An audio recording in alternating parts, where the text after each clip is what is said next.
Move on to Bron Breakker versus Sami Zayn for the Intercontinental Championship, which got a little bit violent this past week on Raw when Bron Breakker went full Steiner and went after Sami, which Sami looked like he had the upper hand for a while, but did not end that way.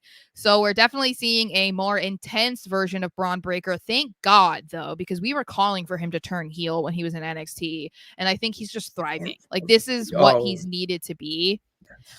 But then whenever he becomes a good guy again, he can still be bits and pieces of this type like of guy. The cool guy asshole that you want to be like, damn, I can't be him. Stone Cold Steve Austin. You know, like, he was a good guy this week, a bad guy the next week, but it was like you couldn't hate him. It was Stone Cold. That's who he was. And I'm not saying he's going to be the next Stone Cold Steve Austin, but I just get the vibes. We do got to get that out there for the peeps that are going to flood this comment section and be like, oh my God, Bron Breakker is going to be the next Stone Cold. Yeah, no. Yeah, you didn't watch the video. Stone Cold E.T. says he's going to whoop your ass. That's what I would say. I would just send them a video of Stone Cold E.T. and be like, me. That's Bron Breakker.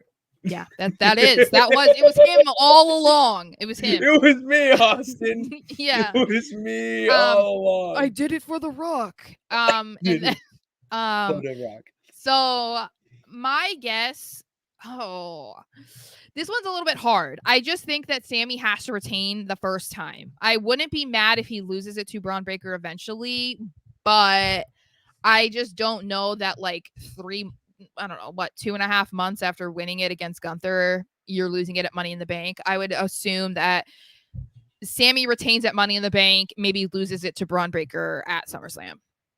I'm going with Bron Breakker DQ finish.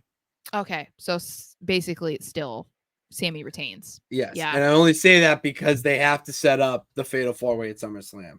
And Braun winning by DQ, like, yeah, he should have won this match. He should annihilate him and the other two men that he's going to be in the Fatal 4 with at SummerSlam. But that's only egging on the story more that everyone is getting involved in Bron Breakker's shit. And he's just had enough of it.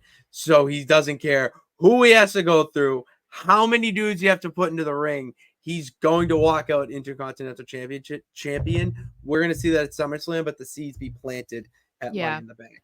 I think that's a good way to also reward Sheamus for putting on a great match for Money in the Bank and Ludwig Kaiser, you know, for getting injured by Bron Breakker. He's not, but he's not injured he's not seriously injured. But I think he did get banged up a little bit, and now they're just trying to throw it around like, oh yeah, it was because of what Braun did to him. Yeah, but I think he would be at SummerSlam though, right? Yeah. Okay, so then yeah. No, I'm saying that's a good way to reward him for missing Money in the Bank stuff. Is all I meant. Okay. I think that Sami's retaining right now. We could talk about SummerSlam predictions when we get closer to SummerSlam, because it's really hard for me to say that Breakker will win at SummerSlam because there's so much. I mean, there's like 4 weeks until SummerSlam. Yeah. So plenty can happen in that time, but yeah, I think Sami's retaining.